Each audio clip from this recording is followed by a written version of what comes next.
കലിപ്പൻ ചെക്കന്റെ താന്തോന്നി പെണ്ണ്. രചന അഞ്ജന ഗോപാൽ. അവതരണം ഷാഹുൽ മലയിൽ. Editing Faisal C M Nooncheri. ആദിയുടെ കൈ ശിവയുടെ കഴുത്തിലേക്ക് നീണ്ടു. താലി കെട്ടുമ്പോൾ ശിവ കൈകൂപ്പിന്നുകൊണ്ട് പ്രാർത്ഥിക്കുകയായിരുന്നു. ചുറ്റും കൂടുന്നവരെല്ലാം സന്തോഷത്തോടെ അവരെ നോക്കി നിന്നു. ഫോട്ടോഗ്രാഫർമാർ അവരെ ഒപ്പിയെടുക്കുന്ന തിരക്കിലായിരുന്നപ്പോൾ താലികെട്ടിന് ശേഷം ആദ്യ ഒരു നുള്ളു കുങ്കുമം അവളുടെ നെറുകയിൽ ചാർത്തി കൊടുത്തു. ആ നെറുകയിലൊന്ന് അമർത്തിമുത്താനുള്ള അതിയായ ആഗ്രഹമുണ്ടായെങ്കിലും അവൻ ആ ആഗ്രഹത്തെ തൻ്റെ ഉള്ളിൽ തന്നെ ഒതുക്കി. തൻ്റെ താലിയും കഴുത്തിലണിഞ്ഞ് താൻ ചാർത്തി കൊടുത്ത സിന്ദൂരമായി നിൽക്കുന്ന ശിവയെ കണ്ടപ്പോൾ ആദിയുടെ മനസ്സ് നിറഞ്ഞു. താലികെട്ടിന് ശേഷം കന്യാദാന ചടങ്ങായിരുന്നു. ശിവയുടെ വലം കൈ ആദിയുടെ വലം കൈയിലേക്ക് വെച്ചു കൊടുക്കുമ്പോൾ സന്തോഷം കൊണ്ട് രവിയുടെ കണ്ണുകൾ നിറഞ്ഞൊഴുകി. നാടിനെ മൊത്തം സാക്ഷിയാക്കി ഏകമകളെ അന്തസ്സോടെ അവളെ പൊന്നുപോലെ നോക്കാൻ സാധിക്കുന്ന ഒരാളുടെ കൈകളിലേക്ക് സുരക്ഷിതമായി ഏൽപ്പിക്കുമ്പോഴാണ് ഒരച്ഛൻ ഏറ്റവും കൂടുതൽ സന്തോഷിക്കുക എന്ന് ആ നിമിഷം രവിക്ക് മനസ്സിലായി. കൈവിട്ടുപോയെന്ന് കരുതിയ നിധി തിരിച്ചു കിട്ടിയ സന്തോഷം ആദിയുടെ മുഖത്തും കണ്ടു. താൻ നോക്കുമ്പോഴെല്ലാം ഗൗരവത്തിൽ മുഖം തിരിക്കുന്ന അനുവിനെ സിദ്ധു ചിരിയോടെ നോക്കി നിന്നു. അച്ചുവിനെ നോക്കുന്ന അജ്ഞാത മനുഷ്യനെ അവളും ശ്രദ്ധിക്കുന്നുണ്ടായിരുന്നില്ല. ചടങ്ങുകൾക്ക് ശേഷം അവരെ ഫോട്ടോഗ്രാഫർമാർക്ക് വിട്ടുകൊടുത്ത് മുതിർന്നവർ തടി തപ്പി. ശിവയോടൊപ്പമുള്ള ഓരോ മൊമെന്റും എൻജോയ് ചെയ്യുകയായിരുന്നു ആദ്യപ്പോൾ. ഫോട്ടോഗ്രാഫർമാർ നോക്കി ചിരിക്കുകയും അവർ പറയുന്ന ഓരോ പോസിൽ നിന്നു കൊടുക്കുമ്പോഴെല്ലാം മനസ്സിൽ അവരുടെ കാരണവന്മാരെ സ്മരിക്കുകയായിരുന്നു ശിവ. അവരുടെ നിർദ്ദേശം കേട്ട് അവളോട് ഒട്ടു നിൽക്കാനുള്ള സന്ദർഭം ആദ്യം ഒട്ടും പാഴാക്കിയതുമില്ല. അവസാനം ആരോ വന്ന് ഭക്ഷണം കഴിക്കാനുള്ള സമയമായെന്ന് കേട്ടപ്പോഴാണ് അവരുടെ പിടിയിൽ നിന്നും ഇരുവർക്കും മോചനം ലഭിച്ചത്.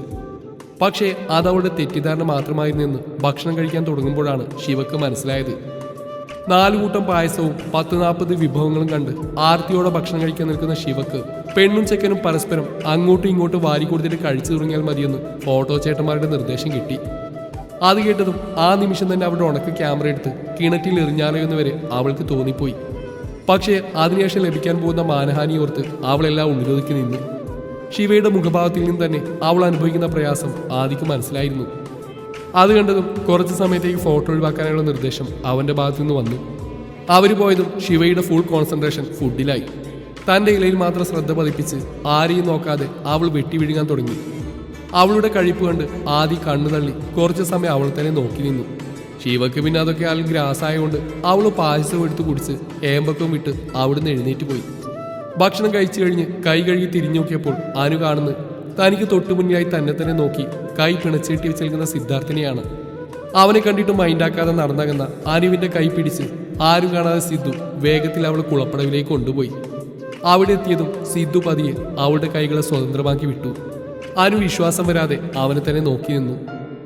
അനു ആദ്യമായാണ് സിദ്ധാർത്ഥ് ഇത്രയും സോഫ്റ്റായി അവൾ വിളിക്കുന്നത്. അതിനാൽ തന്നെ വേണ്ടെന്ന് വെച്ചിട്ടും അവൾ മൂളിപ്പോയി. അനു, നീ എന്തിനാ എന്നെ ഇങ്ങനെ അവോയ്ഡ് ചെയ്യുന്നു? അവോയ്ഡ് ചെയ്തെന്നോ? ഞാനറിയാം അവോയ്ഡ് ചെയ്തിട്ടില്ല. ബാക്കിയെല്ലാവരോടും സംസാരിക്കുമ്പോഴും എന്നെ മനഃപൂർവ്വം അവഗണിക്കുന്നത് ആരാണ് പിന്നെ? സിദ്ധു പരിഭവത്തോടെ ചോദിച്ചു. അതിൻ്റെ കാരണം സിദ്ധുവേട്ടൻ തന്നെയാ. ഞാനോ?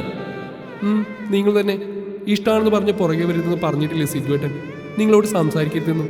ഇതൊക്കെ കേട്ടിട്ടും പിന്നെയും ഞാൻ എന്തിനാ പുറകെ വരുന്നത്? ആർക്കും ശല്യാവണ്ടെന്ന് കരുതിയാ ഞാൻ ഒഴിഞ്ഞടന്ന്. അനു, അത് അന്നത്തെ ഒരു സിറ്റുവേഷൻ അങ്ങനെയൊക്കെ പറഞ്ഞു പോയതല്ലേ. നീ ഇപ്പോഴൊന്നും മനസ്സിൽ നിന്ന് വിട്ടിട്ടില്ലേ? സിദ്ധുവേട്ടൻ്റെ നാവിൽ നിന്നത് കേട്ടപ്പോൾ എനിക്കുണ്ടായ വിഷമം എത്രയാണെന്ന് അറിയോ? അപ്പോഴേക്കും അവളുടെ കണ്ണ് നിറഞ്ഞിരുന്നു. സോറി മോളെ, ഐ എം റിയലി സോറി. ഞാൻ കാരണം നീ ഒരുപാട് വിഷമിച്ചിട്ടുണ്ടെന്ന് എനിക്കറിയാം. അതിനൊക്കെ ഇനി അങ്ങോട്ട് നിന്നെ സ്നേഹം കൊണ്ട് മൂടി പകരം വീട്ടിക്കോളാം. അനു ഒരു നിമിഷം കേട്ടത് വിശ്വസിക്കാൻ കഴിയാതെ തറഞ്ഞു നിന്നു. അവളുടെ നിൽപ്പ് കണ്ടതും സിദ്ധുവിന് ചിരി വന്നു. എന്തോ നാടി പെണ്ണ് അന്തം വിട്ട് നോക്കുന്നേ? അവളെ നോക്കിക്കൊണ്ട് കുസൃതിയോട് സിദ്ധു ചോദിച്ചു. എനിക്കൊന്നും വിശ്വസിക്കാൻ കഴിയുന്നില്ല. Anu, I love U. Sidhu അവളുടെ കാതോരം ചേർന്ന് മന്ത്രിച്ചു. അവൻ്റെ സ്പർശനത്തിൽ ഷോക്കേറ്റതുപോലെ തോന്നിയ അനുവിന് സിദ്ധു അവളെ നെഞ്ചോട് അടക്കി പിടിച്ചു. ഒരു പൂച്ച കുഞ്ഞിനെ പോലെ അവൻ്റെ നെഞ്ചിൽ പറ്റിച്ചേർന്നുകൊണ്ട് അനുവും നിന്നു. ആദ്യമൊക്കെ വെറുപ്പായിരുന്നു എന്നോട്. ഇഷ്ടം പറഞ്ഞപ്പോഴേക്ക് പുച്ഛിച്ചു. മനഃപൂർവ്വം എന്നിൽ നിന്ന് അകറ്റി നിർത്തി. സത്യം പറഞ്ഞാൽ അന്നൊന്നും ഞാൻ മനസ്സിലാക്കിയിരുന്നില്ല ഈ കുറുമ്പിയുടെ ഉള്ളിൽ ഞാൻ ഒത്തിരി വളർന്നു പോയിരുന്നെന്ന്. പക്ഷെ ഇപ്പം ഞാൻ തിരിച്ചറിയുന്നുണ്ട് നിന്റെ ഉള്ളിലെ പ്രണയം, എന്നോടുള്ള ആത്മാർത്ഥ സ്നേഹം.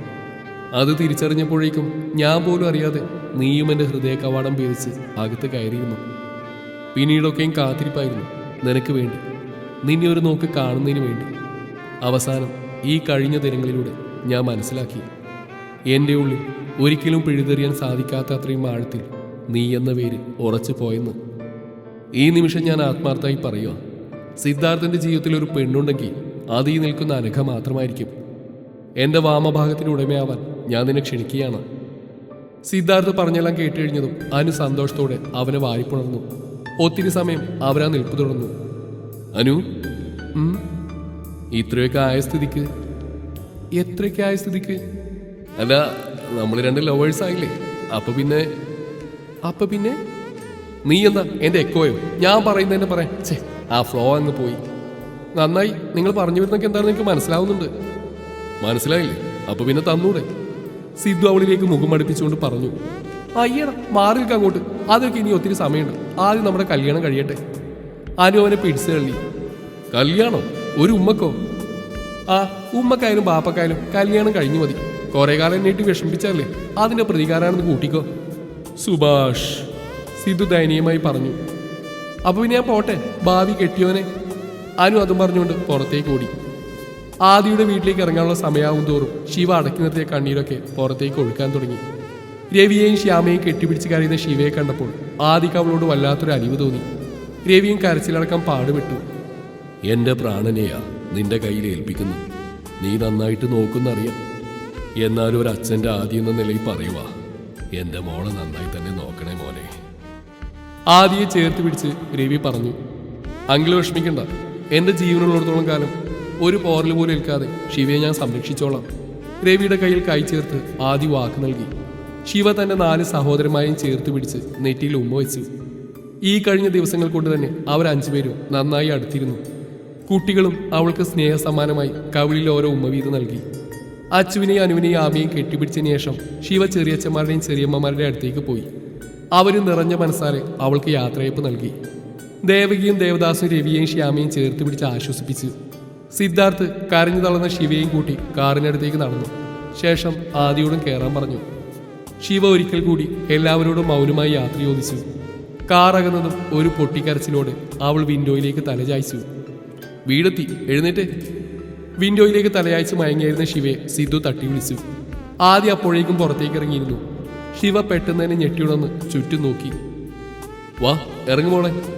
അവൾക്ക് ഇറങ്ങാനായി ഡോർ തുറന്നെടുത്ത് സിദ്ധു പറഞ്ഞു. ഒരുപാട് വർഷങ്ങൾക്ക് ശേഷം ശിവ അവൾ ജനിച്ചു വളർന്ന മണ്ണിൽ കാലുകുത്തി. പറഞ്ഞറിയിക്കാൻ കഴിയാത്തൊരു അനുഭൂതി ആ സമയം അവൾ വന്ന് പൊതിഞ്ഞു. അച്ഛൻ്റെ കൈയും പിടിച്ച് അവസാനമായി ഇവിടുന്ന് നടന്നകന്ന മങ്ങിയൊരു ചിത്രം ഓർമ്മയിലേക്ക് എത്തി. അതിൻ്റെ ഓർമ്മയിൽ അവളുടെ കണ്ണുകൾ നിറഞ്ഞു തൂവി.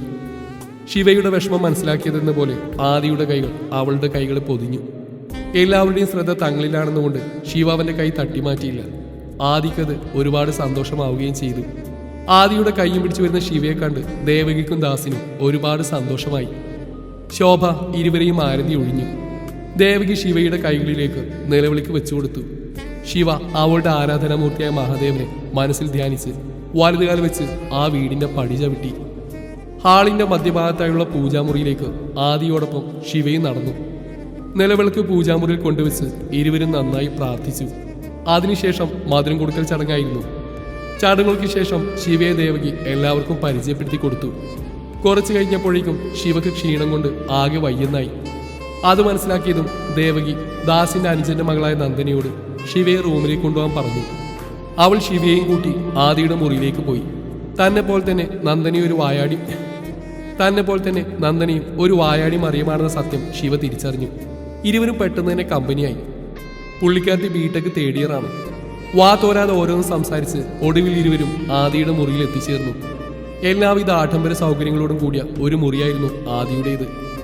ചേച്ചി, ആദ്യം ഓർണമെന്റ്സ് ഒക്കെ അഴിച്ചു വെക്കാം, എന്നിട്ട് മുടി റെഡിയാക്കാം, നന്ദന പറഞ്ഞു. ഓക്കെ, അതൊക്കെ നിന്റെ ഇഷ്ടം. എല്ലാം ഞാൻ നിനക്ക് വിട്ടു തന്നിരിക്കുന്നു. ശിവ ഒരു ചിരിയോടെ മറുപടി നൽകി. നന്ദന ശിവയുടെ ഓർണമെന്റ്സും മറ്റും പതിയെ അഴിച്ചു കൊടുത്തു. എല്ലാം അഴിച്ചു മാറ്റിയപ്പോൾ തന്നെ ശിവക്ക് പകുതി ആശ്വാസമായി. സാരിയുടെ ഞൊറി അഴിച്ചു കൊടുക്കുന്ന സമയത്താണ് ഡോറിൽ മുട്ടുകേട്ടത്. നോക്കുമ്പോൾ ആദിയാണ്. ആദിയുടെ സൗണ്ട് കേട്ടതും ശിവ സാരി നേരെയാക്കി. നന്ദന ചെന്ന് ഡോറ് തുറന്നു കൊടുത്തു. ആദി ഉള്ളിലേക്ക് കയറിയതും ശിവ തിരിഞ്ഞെന്നും ഒരുമിച്ചായിരുന്നു. ഇരുവരുടെയും കണ്ണുകൾ പരസ്പരം മുടക്കി. പക്ഷേ പെട്ടെന്ന് തന്നെ ശിവ നോട്ടം മാറ്റുകയും ചെയ്തു. ആദിയേട്ടാ, എന്താണ് എടുക്കാനുള്ള വെച്ച് എടുത്തിട്ട് പോ, ചേച്ചിക്ക് ഇതൊക്കെ മാറണം, നന്ദന പറഞ്ഞു കേട്ടതും ആദി ഷെൽഫിൽ നിന്നും അവന്റെ ഡ്രസ്സ് എടുത്ത് ശിവയെ നോക്കാതെ വേഗത്തിൽ പുറത്തേക്ക് പോയി. ചേച്ചി, ഷെൽഫിൽ ചേച്ചിക്ക് ഡ്രസ്സൊക്കെ വെച്ചിട്ടുണ്ട്. തൽക്കാലം അതിൽ നിന്ന് ഏതെങ്കിലും ഒന്നെടുത്ത് പെട്ടെന്ന് ചെന്ന് ഫ്രഷ് ആയിട്ട് വാ, ബ്യൂട്ടീഷ്യൻ ഇപ്പം എത്തും. നന്ദന പറഞ്ഞു കേട്ടതും ശിവ ഫ്രഷ് ആവാൻ പോയി. കുളി കഴിഞ്ഞ് ശിവ കണ്ണാടിയിലും നോക്കി. കണ്ണാടിയിൽ തന്റെ പ്രതിബിംബത്തെ ശിവ കണ്ണിമ ചിമ്മാതെ നോക്കി നിന്നു. ആദ്യം എണീച്ചു കൊടുത്ത താലിയിലേക്ക് അവളുടെ കൈ ചെന്നു. കുറെ സമയം അവൾ ആ നിൽപ്പ് തുടർന്നു. നന്ദനയുടെ ശബ്ദം കേട്ടപ്പോഴാണ് അവൾ ചിന്തകളിൽ നിന്ന് ഉണർന്നത്. ദേ ചേച്ചി എത്തി. വാഷ്റൂമിൽ നിന്ന് ഇറങ്ങി വന്ന ശിവയെ കണ്ട് നന്ദന പറഞ്ഞു, ശിവേച്ചി, ഇതാണ് മീരേച്ചി. നന്ദന ശിവക്ക് പരിചയപ്പെടുത്തി കൊടുത്തു. മീര നന്ദനയെ പെട്ടെന്ന് തന്നെ ഒരുക്കി. ഇവിടെയും മിനിമൽ മേക്കപ്പ് തന്നെയാണ് ശിവ പ്രിഫർ ചെയ്തത്. Baby pink colour broad flared type ലഹങ്കയാണ് ശിവയുടെ വേഷം. കാതിൽ അത്യാവശ്യം വലുപ്പമുള്ള ഒരു കമ്മലാണ് ധരിച്ചത്. കഴുത്തിൽ താലി മാത്രം. ഒരു കയ്യിൽ മാത്രം വളയിട്ടു. ഷോൾ ഒരു സൈഡിൽ മാത്രം വിടർത്തിയിട്ടു. മുടി റോ സ്ട്രക്ചേർഡ് ഹെയർ സ്റ്റൈൽ കെട്ടിവെച്ചു. ഇത്രയും ആയപ്പോൾ തന്നെ ശിവക്ക് മടുത്തു തുടങ്ങിയിരുന്നു. ഒരുക്കങ്ങൾ പൂർത്തിയായപ്പോഴേക്കും ദേവകി അവിടേക്ക് വന്നു. ശിവയെ കണ്ടതും കണ്ണിൽ നിന്ന് അല്പം കൺമിഷെടുത്ത് ദേവകി ശിവയുടെ ചെവിക്ക് പുറകിൽ തൊട്ടുകൊടുത്തു. ഇതെന്റെ സുന്ദരിക്കുട്ടിക്ക് കണ്ണുനട്ടായിരിക്കാനാ, ദേവകി ശിവയെ ചേർത്ത് പിടിച്ച് പറഞ്ഞു. അത് കേട്ടതും ശിവയൊന്ന് പുഞ്ചിരിച്ചു. വാ മോളെ, താഴേക്ക് പോയാലോ, ഗസ്റ്റൊക്കെ എത്തി തുടങ്ങിയിട്ടുണ്ട്. ശിവ ദേവകിയോടൊപ്പം താഴേക്ക് ചെന്നു. ദേവകിയോടൊപ്പം വരുന്ന ശിവയിലേക്ക് ആദിയുടെ കണ്ണുകൾ ഇടയ്ക്കിടെ പോയിക്കൊണ്ടിരുന്നു. ശിവയുടെ സെയിം കളർ ഷെർവാണിയായിരുന്നു ആദിയുടെ വേഷം. ആദിയോടൊപ്പം ശിവ സ്റ്റേജിലേക്ക് പോയി. ബന്ധുക്കളെ കൊണ്ടും അതിഥികളെ കൊണ്ടും അവിടമാകെ നിറഞ്ഞു. ശിവ ആദി നിൽക്കുന്ന ഭാഗത്തേക്ക് നോക്കിയതേയില്ല. പക്ഷേ ആദിയുടെ കണ്ണുകൾ ഇടയ്ക്കിടെ അവളുടെ മേൽ പാറി വീഴുന്നു അവൾ അറിയുന്നുണ്ടായിരുന്നു. കുറച്ചു കഴിഞ്ഞതും ശിവയുടെ വീട്ടിൽ നിന്നും ആൾക്കാർ വന്നു. രവിയെ കണ്ടതും ചുറ്റും ആൾക്കാരുണ്ടെന്ന് കൂടി ഓർക്കാതെ ശിവയോടി അയാളുടെ നെഞ്ചിലേക്ക് വീണു. ആദ്യം അതെല്ലാം ഒരു പുൻസിരിയോടെ നോക്കി നിന്നു. രവിയും ശ്യാമയും അവളെ ചേർത്ത് പിടിച്ചു. അനു, അച്ചു, ആമിയുമെല്ലാം ആ കൂട്ടത്തിലുണ്ടായിരുന്നു. അനുവിന്റെ മുഖത്ത് പതിവില്ലാത്തൊരു തിളക്കം കണ്ടതും സിദ്ധു അവളോടെല്ലാം തുറന്നു പറഞ്ഞെന്ന് ശിവക്ക് മനസ്സിലായി. അവരെല്ലാം ചേർന്ന് ഒരുമിച്ച് നിന്ന് കുറെ ഫോട്ടോ എടുത്തു. ഫോട്ടോ സെക്ഷൻ കഴിഞ്ഞതും എല്ലാവരും ശിവയും ആദ്യം ഒരു പാട്ട് പാടണമെന്ന് നിർബന്ധം പിടിച്ചു. എല്ലാവരുടെയും നിർബന്ധത്തിന് വഴങ്ങി ആദ്യം ശിവയും പാടാൻ തുടങ്ങി. എല്ലായിടത്തെയും ലൈറ്റ്സ് അണഞ്ഞു. സ്റ്റേജിൽ മാത്രം ഡിം ലൈറ്റ് പ്രകാശിച്ചു. ആദ്യമാണ് പാടി തുടങ്ങിയത്. ജീവാംശമായി താനേ നീ എന്നിൽ കാലങ്ങൾ മുന്നേ വന്നു, ആത്മാവിനുള്ളിൽ ഈറൻ തൂമഞ്ഞായി തോരാതെ പെയ്തു നീയേ, പൂവാടി തേടി പറന്നു നടന്ന ശലഭമായി നിൻ കാൽപ്പാടു തേടി അലഞ്ഞു ഞാൻ, ആരാരും കാണാ മനസ്സിൻ ചിറകിലൊളിച്ച മോഹം പൊൻപീലിയായി വളർന്നിതാ, മഴ പോലെ എന്നിൽ പൊഴിയുന്നു നേർത്ത വെയിലായി വന്നു മിഴിയിൽ തൊടുന്നു പതിവായി നിന്നനുരാഗം, ഒരു കാറ്റുപോലെ പുണരുന്നു നെഞ്ചിൽ നിള പോലെ കൊഞ്ചിയൊഴുകുന്നിതെന്നു മഴകേ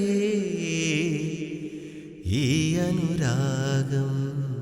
അതിനുശേഷം ശിവ പാടി തുടങ്ങി.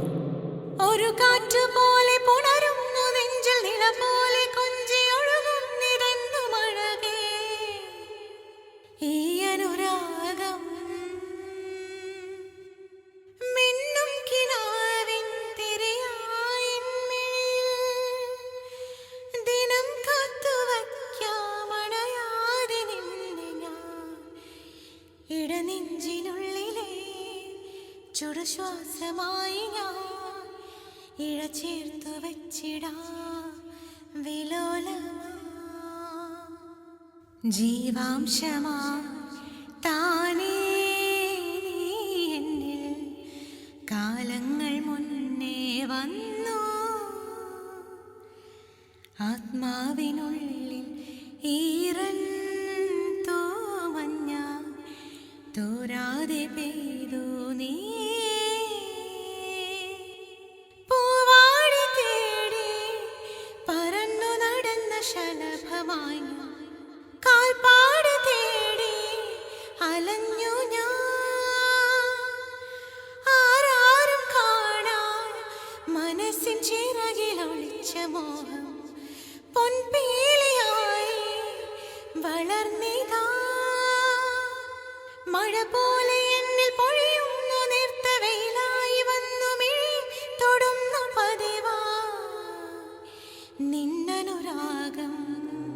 ശിവ പാടിക്കഴിഞ്ഞതും ആദിയെ നോക്കി. അവൻ കണ്ണിമ ചിമ്മാതെ അവളെ തന്നെ നോക്കി നിൽക്കുമായിരുന്നു. അവൾ കണ്ണുകൊണ്ട് കാണിച്ചതും അവൻ വീണ്ടും പാടാൻ തുടങ്ങി. ഇരുവരും പാടി നിർത്തിയതും ഓഡിയൻസിൽ നിന്നും നീണ്ട കരഘോഷം മുഴങ്ങി. ആദി പ്രണയപൂർവ്വം ശിവയെ നോക്കി. പക്ഷെ അവൾ അവനിൽ നിന്ന് മുഖം തിരിച്ചിരുന്നു. പ്രോഗ്രാമിന് ശേഷം എല്ലാവരും ഭക്ഷണം കഴിക്കാൻ പോയി.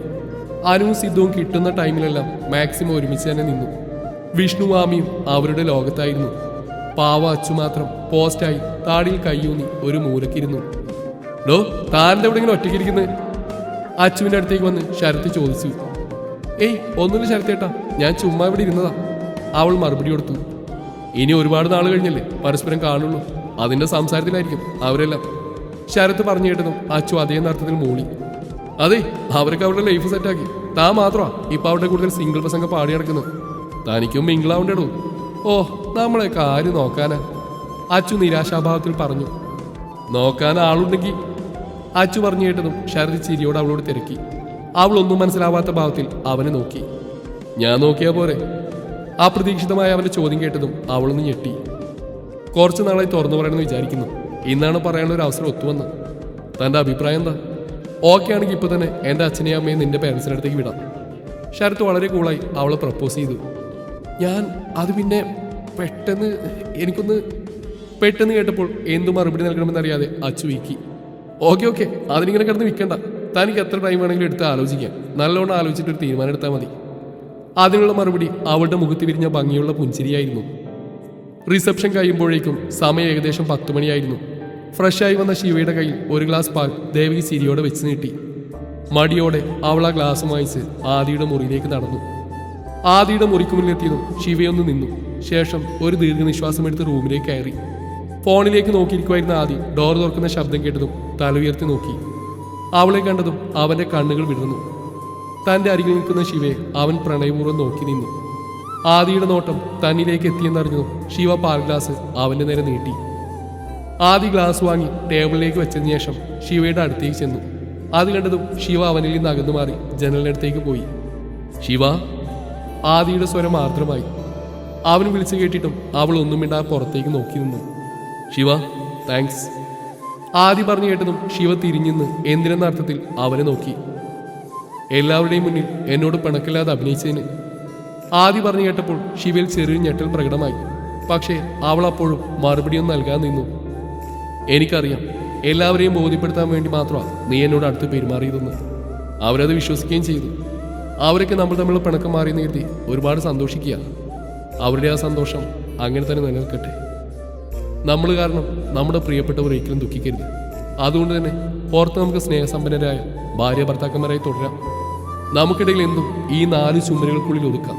തനിക്ക് എപ്പോഴെങ്കിലും എന്നോട് ക്ഷമിക്കാൻ സാധിച്ചാൽ അന്ന് മാത്രം നമുക്ക് പുതിയൊരു ജീവിതം ആരംഭിക്കാം. ആദിയുടെ വാക്കുകൾ കേട്ടപ്പോൾ ശിവയ്ക്ക് ഒത്തിരി സമാധാനമായി. ശിവയുടെ ഉള്ളിലുള്ള കാര്യങ്ങൾ തന്നെയായിരുന്നു ആദി പറഞ്ഞതും.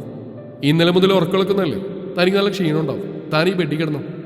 ആദി പറഞ്ഞു കേട്ടതും ശിവ അവനെ സംശയത്തിൽ നോക്കി. ഞാൻ ദേ അവിടെ കിടന്നോളാം. റൂമിന്റെ സെൻട്രലായി സെറ്റ് ചെയ്തിരിക്കുന്ന സോഫ ചൂണ്ടിക്കാട്ടിക്കൊണ്ട് ആദി പറഞ്ഞു.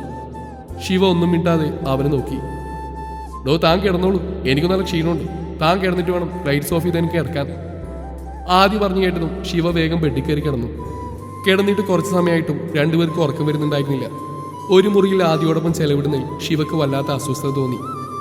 താൻ ഇന്നൊരു ഭാര്യയായിരിക്കുന്നു, പക്ഷേ ഒരു ഭർത്താവായി അയാളെ തനിക്ക് കാണാൻ സാധിക്കുമോ? എന്തൊക്കെ പറഞ്ഞാലും എനിക്ക് അയാളെ പൂർണ്ണമായും സ്നേഹിക്കാൻ സാധിക്കില്ല. സ്വയം ഓരോ ചോദ്യങ്ങൾ അവൾ തന്നോട് തന്നെ ചോദിച്ചു. ആദിയുടെ മനസ്സിലും പലവിധമായ ചിന്തകൾ വന്നുകൊണ്ടിരുന്നു. ഒരുപാട് നാളുകളായി സ്വപ്നം കണ്ടിരുന്ന ദിവസമാണിന്ന്. പാറു ഇന്ന് തൻ്റെ ഭാര്യയാണ്. പക്ഷെ ശിവയിൽ നിന്നും തൻ്റെ മാത്രം പാറുവിലേക്ക് എത്താൻ ഇനിയും ധാരാളം ദൂരം ബാക്കി കിടക്കുന്നു. സാരമില്ല, പൂർണ്ണമായും എൻ്റെ പാറുവായി മാറുന്ന ദിവസത്തിനു വേണ്ടി എത്ര കാത്തിരിക്കാനും ഞാൻ തയ്യാറാണ്. ആദി മനസ്സിൽ പറഞ്ഞു. എന്നിലെ സ്ത്രീയാണ് അയാളെ അപമാനിച്ചത്. അതത്ര പെട്ടെന്ന് മറക്കാനോ പൊറുക്കാനോ തനിക്ക് കഴിയില്ല. അന്നത്തെ ദിവസം ഓർക്കും തോറും ശിവക്ക് ആദിയുള്ള കരി കൂടിക്കൂടി വന്നു. I hate you Aditya. ശിവയുടെ മനസ്സ് മന്ത്രിച്ചു. I love you Paru. ആദിയും മനസ്സിൽ പറഞ്ഞു. ഇവരുടെ വിവാഹ ജീവിതത്തിൽ ഇനി എന്ത് സംഭവിക്കും? കാത്തിരിക്കാം. ഈ കഥയുടെ ബാക്കി ഭാഗം നാളെ ഇതേ സമയം.